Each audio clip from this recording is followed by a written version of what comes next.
So if you've done something as a council and so that looked like it might have been legal in terms of income or expenditure in those accounts that we're talking about, and somebody raised that with me, and I thought that actually it did look like it was potentially unlawful and it was material and everything else, you know, we're not talking about small things here, there's always a materiality, reasonableness test, and there's always a test around the cost of applying to the High Court and that cost which would fall on by taxpayers, whether it was worth doing that for what we were talking about. So there's always that kind of test. But if there is an evidence-based case, and I'll take my own legal advice, as to that being unlawful, then auditors have in the past applied to the High Court to declare something unlawful.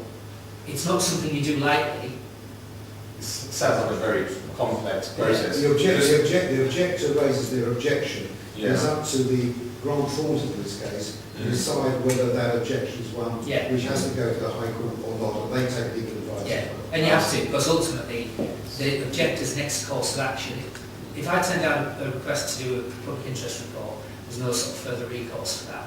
If an objector asks for us to apply to the High Court and we say no, we're not going to do that, the objector's next port of call is to go to the High Court themselves. Yeah. And how many objections overall did you receive and turn down compared to the 5 that you took?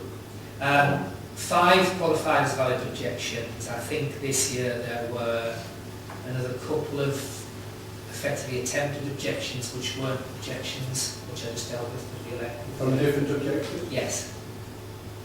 Okay. I think we come to the recommendation on page 38. Oh, sorry, this is where it's on the future. The regime is changing, as we've just heard. Audit Commission is being abolished, as I understand it. So at what point does the Council appoint its own external auditors at the end of this contract? Very good question. So in terms of the sequence of events, the Commission is supposed to go out of business in about a year's time. The bit that they do in terms of contract monitoring, all of the recorded contracts will then go to the NAO. These contracts, this particular contract runs out 2017.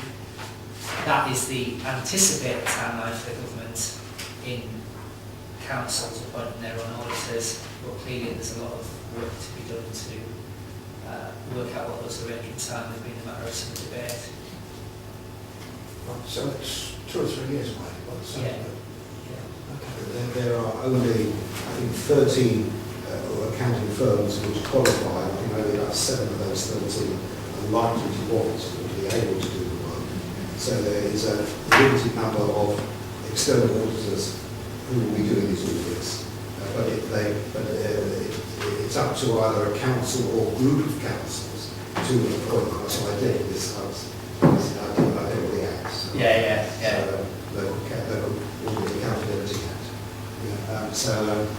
It's a little way down the line, but the Audit Commission there's a rumble, which is going to be the National Audit Office or something like that. I think there's only about 60, 70 people left, and there was previously 1,000 in the centre of the Commission and 1,000 field staff. The 1,000 field staff are now working for various firms, and the 1,000 at the centre are now about 60 or 70. So it's and bear in mind, a large percentage of the audits were done by firms of accountants, and only a comparatively small percentage were actually done direct by the Audit Commission, 30%. They used to do 70%, and we as firms used to do 30%.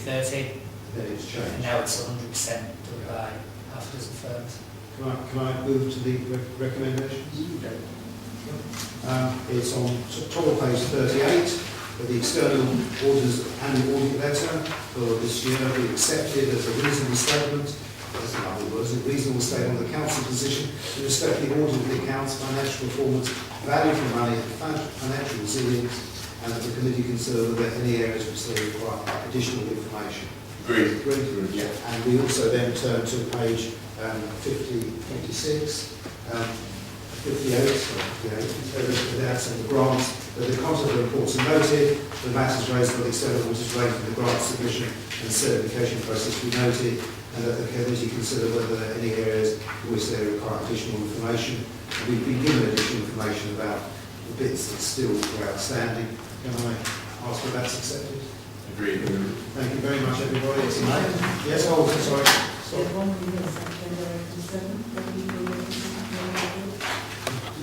Thank you very much. Quarterly progress reports and verbal updates, is that's also yours, isn't it? Yes, this should take about an hour, Chair. All right. Actually,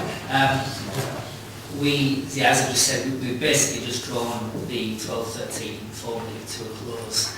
13-14 audit, still relatively early days. We're discussing with John and with Paul and colleagues at Capita to make sure that we are lining up the accounts audit to be as prompt as it was last time round, and are discussing with management the scope of our value from the audit work based on our risk assessment. So relatively early days, nothing much to report.